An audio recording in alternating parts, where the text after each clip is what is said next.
turn off the lights. You have now entered horror pages.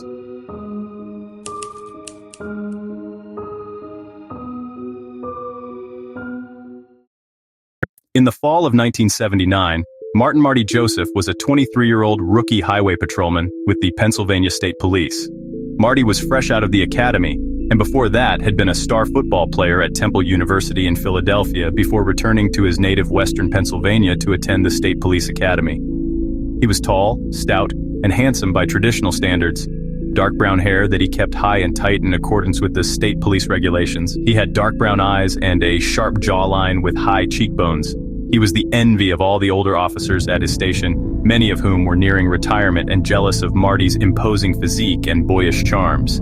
He had only been at his station for a month and had already gotten quite the reputation for being a real ladies' man. As a patrolman with the Pennsylvania State Police, Marty was stationed out of Ebensburg, Pennsylvania, the county seat of Cambria County. Marty's patrol beat was a 50-mile stretch of U.S. Route 22 between Blairsville and Hollidaysburg, which he considered to be the loneliest road in the state. The other troopers he worked with had given him this particular stretch of highway and the surrounding small towns because they knew it was not an easy place to fill their quota of speeding tickets, especially on the night shift. Though he knew it wouldn't be easy, Marty accepted his route and got after it as best as he could. Marty didn't mind the route because he had grown up just south of US 22 in Johnstown, and contrary to what some might think of a 6'2" former college linebacker, Martin Joseph preferred to leave the excitement on the field. He liked the quiet darkness and loved the idea of being able to navigate the mountains, valleys, and hollers of Cambria County with nothing but his thoughts. During his first few weeks of training on his route, he had been under the tutelage of a few senior officers who had worked it previously. Though he was sure they were just messing with him, he found it odd that they each told him the same urban legend. "Has anyone told you about TurnPike Jack?" asked Sergeant Kelly. Thomas Kelly was a 54-year-old, soon-to-be retired Irishman, who had joined the force after immigrating to the States at the age of 19. He too had once been an imposing figure in his youth, standing even taller than Marty. However, the years of police work had aged him and worn away much of what used to be muscle. "He's a real menace to us stadies, especially out by the old ghost town trail," said Kelly. Marty had heard the story of the supposed phantom of the freeway since he was a kid, but was surprised that these seasoned, veteran state troopers would waste their time trying to scare him as an adult. He thought it a little absurd that grown men of the Pennsylvania State Police had nothing better to do than mess with the rookie. But the job could be quite boring, especially in this part of the state, and they needed to find ways to occupy themselves. "A girl from the Glow went missing a few weeks back, just another poor victim of TurnPike Jack," said Kelly. "Pretty little brunette cheerleader, I think," he added. "Just another runaway trying to get away from the tiny coal town of Nantyglo, Pennsylvania. Thought Marty, but it was his last training shift with another officer, so he bit. You think Jack ate her whole or piece by piece?" Marty laughed, but Trooper Kelly's face was no longer lighthearted. "Now listen here, boyo. You may not believe in TurnPike Jack, but that darn demon certainly believes in you."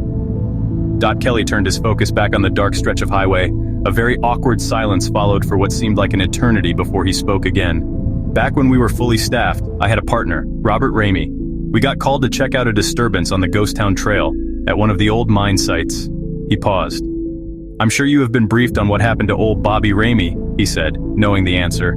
Marty had been. Robert Ramey was murdered and dismembered after their cruiser was run off the road by the Ghost Town Trail, a not-so-popular hiking trail that connected several old mining sites and abandoned communities from the golden age of the coal industry. The trail weaved between the towns of Nantyglo and Ebensburg, following along the Black Lick River. Ramey and Kelly had been reporting to a call when they were struck head-on by what Kelly had remembered as an old black truck. Kelly was thrown from the vehicle and barely survived, but when he came to after the crash, the only sign of Ramey was a bloody mess. His blood-soaked badge was left sitting at the edge of the trailhead. They found pieces of him for miles along the trail, but the culprit was never caught. "I don't know what he is, but I know that he is still out there," Kelly continued, but now barely above a whisper. "These damn woods are cursed." His first night on his own, Marty Joseph found himself repeating the words of Trooper Kelly in his head. "That darn demon certainly believes in you." It gave him a shiver down his spine, but he had grown up hearing ghost stories of TurnPike Jack and knew they were just that, ghost stories. The stories of a community that was ravished by poverty. and looking for any excuse as to why so many people just up and vanished, never to be heard from again. Most of them, he thought to himself, are probably down in Pittsburgh celebrating the World Series and living it up. 2 weeks earlier, the Pirates had defeated the Orioles in 7 games to take the 1979 World Series, and it was all Marty, a Bucco fan from childhood, could think about recently. That and TurnPike Jack, of course. Particularly Kelly's thought that he is still out there. As he drove his cruiser, a 1979 Dodge St. Regis, up and down his stretch of US 22, Marty found himself trying to find something on the radio to occupy his thoughts. For a minute, he was able to catch a verse and the refrain of the Nax My Sharona. He drummed along on the dashboard, "Ooh, my little pretty one, but in the foothills of the Appalachians, as people called this part of Pennsylvania, he was lucky to get any radio signal at all. Even his police radio kicked out more times than not, likely because this particular stretch of highway was lined with 2,000-foot-tall signal-blocking mountains. Foothills of the Appalachians, my ass," Marty shouted at the static on the radio. "If these were foothills, I'd still be able to pick up WJHT Johnstown." He killed the radio and went about his route. As Officer Joseph was coming down into a large holler, he pulled off onto a small one-way road, hoping to flip around and make his way back towards the town of Nanty Glo. He was surrounded by 40-foot oaks, which in the dark October night resembled thousands of long skeletal fingers reaching up to the moon, hoping to pull it from the sky and illuminate the woods below. He decided this was the perfect time to have a smoke. Hell, nothing was going on anyway. He parked the St. Regis on the side of the road and pulled out an American Spirit from his soft pack. 3 left, he thought. That should get me through tonight. He took a long drag and breathed in a mix of sweet nicotine and crisp fall mountain air. It was sublime. After his second exquisite inhale, he realized there was a light up ahead on this little one-lane road in the middle of nowhere. It was nearly 3 a.m. on a Thursday in late October. Who the hell could be out on this stretch of road at this hour, and why would they be stopped? He decided it was his duty as a patrolman to inquire further into this mystery. Marty took another long drag from his cigarette, then crushed it out and rolled up his window. As he approached, Marty decided to kill his lights. He figured the most likely culprits were some teenagers, not much younger than himself, sneaking out and trying to hook up. So if that's what it seemed to be, he would try to not interrupt them. Marty pulled the St. Regis close enough to get a better look at what was going on. There were 2 cars parked, an older black pickup truck without a license plate, its low lights on, and just in front of the truck, a bright blue VW Beetle. The truck was quite rusted out on the bottom, either that or it had a good deal of fresh mud. In the low light, he could make out 2 figures in the back of the Beetle, and he thought to himself, it really is the love bug tonight. Just as he was about to pull an about-face and let these 2 lovebirds enjoy themselves, he heard an ear-shattering scream come from the Volkswagen. Marty turned on his lights and saw what now looked like a violent struggle underway in the back seat. The larger figure seemingly engulfed the smaller one in the back seat as the lowlights of the truck flickered in and out. As he instinctively began to reach for his service weapon, a Smith & Wesson .357 revolver with a 6-inch barrel, he saw a colossal shadow figure drag a young woman out of the back seat of the car onto the ground in front of the truck. The figure seemed to be that of an extremely tall man, but he was scarecrow-like in his build. He was clad in a long black overcoat that hugged his frame tightly, exaggerating what seemed to be all knees and elbows. Marty noticed this man's skin was so pale it almost seemed translucent. The young woman he had dragged from the car was a beautiful young blonde, no more than 21 years old if Marty had to guess. The look of complete terror on her face was all he needed to see. "Put your hands where I can see them!" Marty shouted at the man in the black overcoat. "Step away from the young lady and put your hands in the air!" The man stepped away from the car and revealed his full height. He must have been nearly 7 feet tall, and his arms stretched below his knees. As he obeyed Marty's command, he revealed long, bony hands complete with sharp... Marty was channeling some confidence from his football days, using his tough guy voice, more to convince himself that he was in control of the situation than to actually command the perpetrator. It was at this point that the giant slicked his jet black hair out of his face to reveal something that made Marty's hair stand on end. His skin was white as snow, his eyes blacker than the abyss with a complete absence of light, and it appeared they were devoid of any white at all.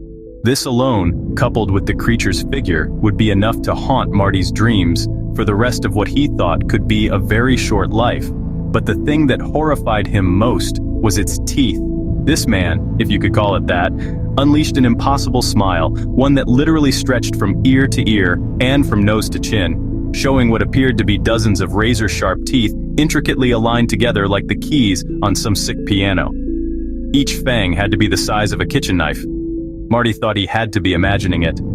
Every instinct told him he should turn tail and book it out of there, but Marty stood firm, transfixed by the grinning ghoul before him, praying that he would live to see another sunrise. He was brought back to the situation at hand by another scream from the young lady. "Shoot him!" she pleaded from the ground in front of the beast. In an instant, the smile was gone, and the creature moved at a speed that would rival Barry Allen, snatching up the blonde and throwing her in the back of the truck before Marty knew what was going on. "If you take another step, it will be your last," Marty exclaimed as he took aim. The next few seconds seemed to move in slow motion as the monstrous tower of a man pounced on Marty. He was able to get off a single round from his revolver, which he thought winged the bastard. But if it did, it wasn't enough to slow him down. He slammed into Marty with the force of a semi-truck, propelling him several feet into the front windshield of the St. Regis, leaving him momentarily incapacitated and the windshield spiderwebbed, but intact. After maybe half a minute of writhing on the hood of the cruiser, he saw the old truck pulling away. Marty mustered every ounce of strength he had left and hopped in the St. Regis, flooring it to try and pursue his assailant. His head was pounding, and he was certain he had at least a half dozen shattered ribs. But he would be damned if he let TurnPike Jack get away that easily. Marty needed all 195 horsepower of the St. Regis to catch up to the old truck, and he nearly lost control on the back holler roads more than once, but he was now only about a car's length behind. He tried multiple times to radio for backup, but between the damage the cruiser had taken and the already horrible radio signal, he was out of luck.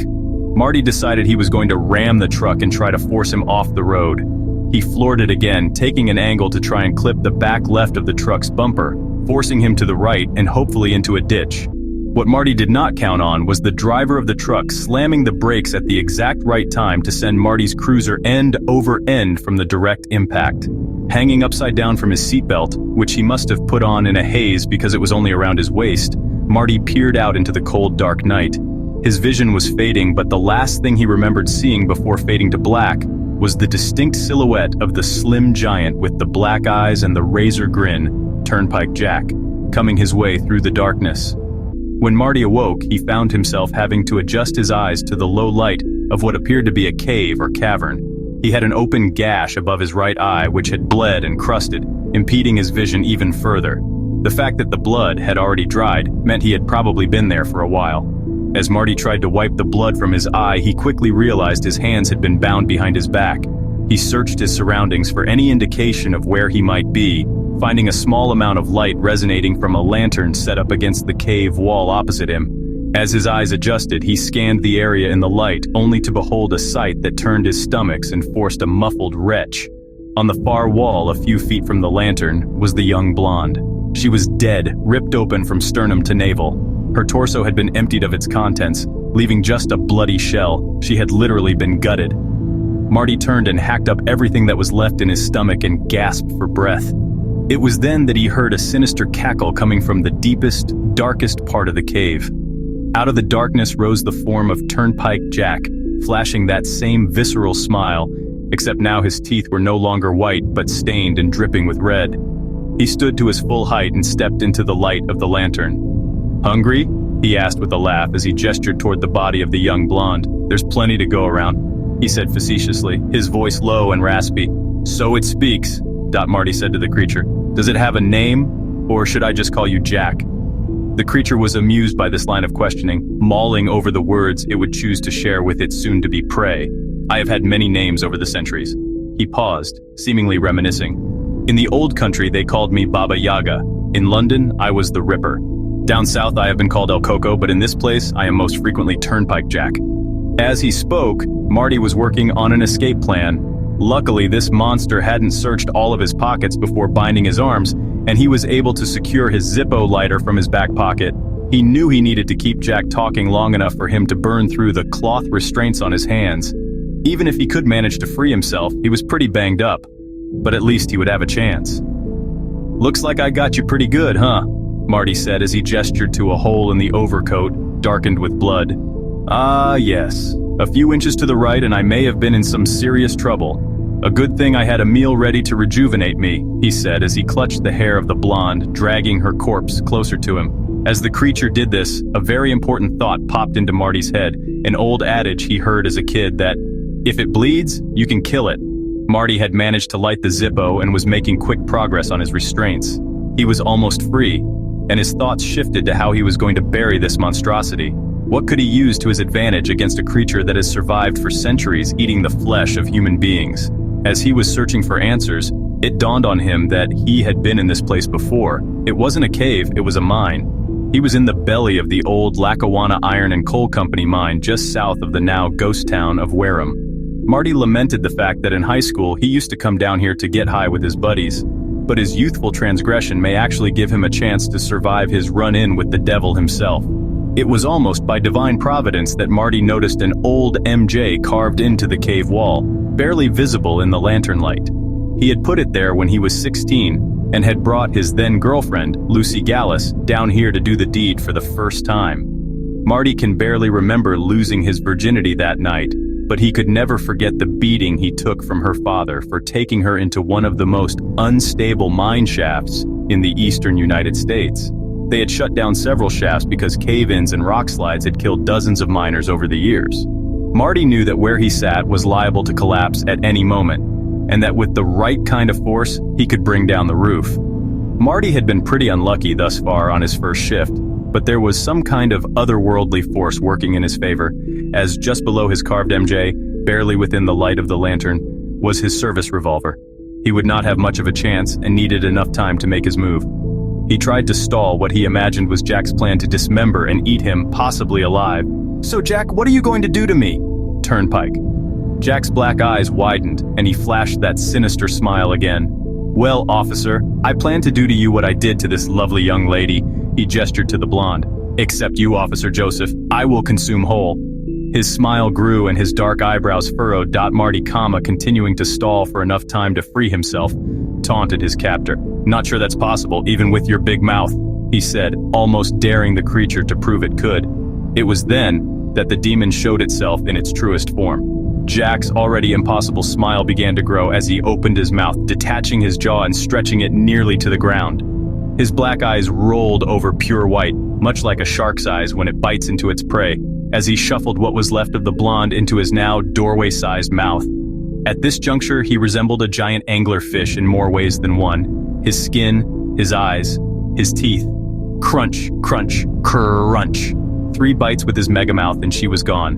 But this was exactly the distraction Marty needed to free himself. He made a beeline for the Smith & Wesson and secured it just as the beast was slurping up the blonde's legs like oversized linguine. He raised the gun at the demon and slowly backed out towards the entrance to the mine shaft, one step at a time, keeping his hand cannon fixed square on Turnpike Jack.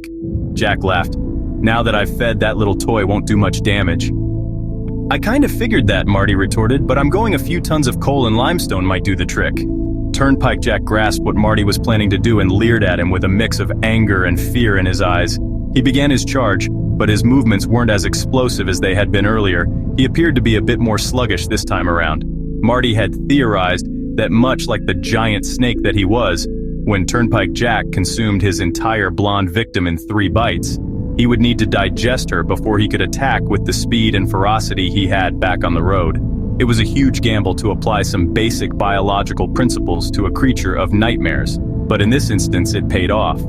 Marty had just enough time to expel 4 rounds from the revolver into the ceiling above before Jack could reach him. The shots did their job, bringing the entire shaft down on Jack with a colossal amount of force. Marty was thrown back almost 20 feet from the impact, adding a broken leg to his running list of injuries suffered at the hands of the monster known as Turnpike Jack. He coughed and tried to see through the cloud of debris. The collapse had left him barely able to move, barely able to breathe, and losing a dangerous amount of blood. In his immobilized state, all he could do was crawl, so that is what he did. From his youthful exploits in the mine, he knew it was nearly a quarter-mile to the mine entrance, likely another half-mile to the ghost town of Wareham, and yet another quarter-mile back to Route 22. "Can I make it a mile in this state?" Tim thought to himself. He wasn't sure if he would survive, but the knowledge that Turnpike Jack was somewhere behind him, buried in literal tons of rock, gave him the motivation to keep moving up the shaft. As he crawled, he was drifting in and out of consciousness. In his delirious state, Marty had a revelation about the world we live in. If there can be a Turnpike Jack, what other kind of evil can there be in this world? The thought had his head spinning, not just from his probable concussion and loss of blood, but from this new sense of fear, living in a world where the manifestations of our deepest, darkest nightmares could actually exist. As he crawled and climbed further up, Marty tried his best to ignore this thought.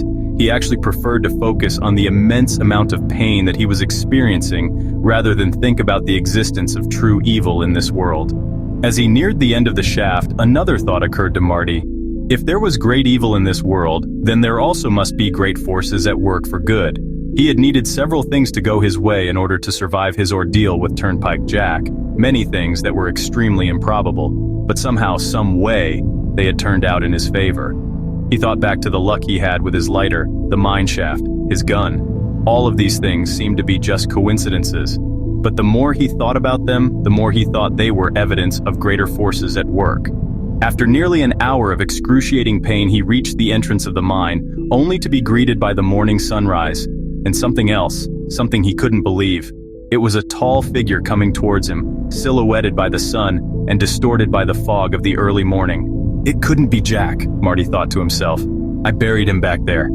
As the figure approached, Marty tried to prepare himself for battle yet again. He had 2 rounds left in his revolver, and he raised it in front of him, struggling to make out the dark figure as it drew nearer. Is that you, boyo? Marty recognized the familiar Irish accent. Sergeant Kelly?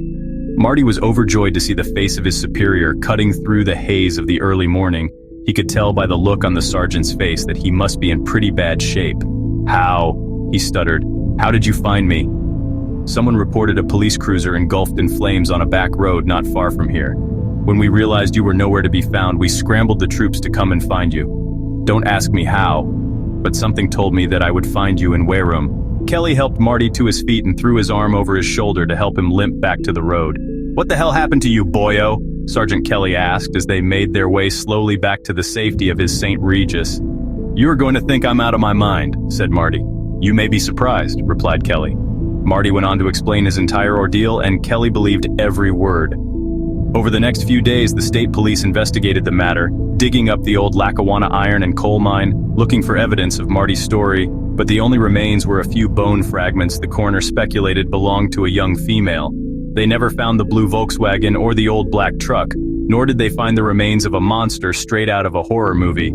Though he had seen the cave-in buried Turnpike Jack, Marty couldn't help but go back to what Sergeant Kelly had told him. I don't know what he is, but I know that he is still out there.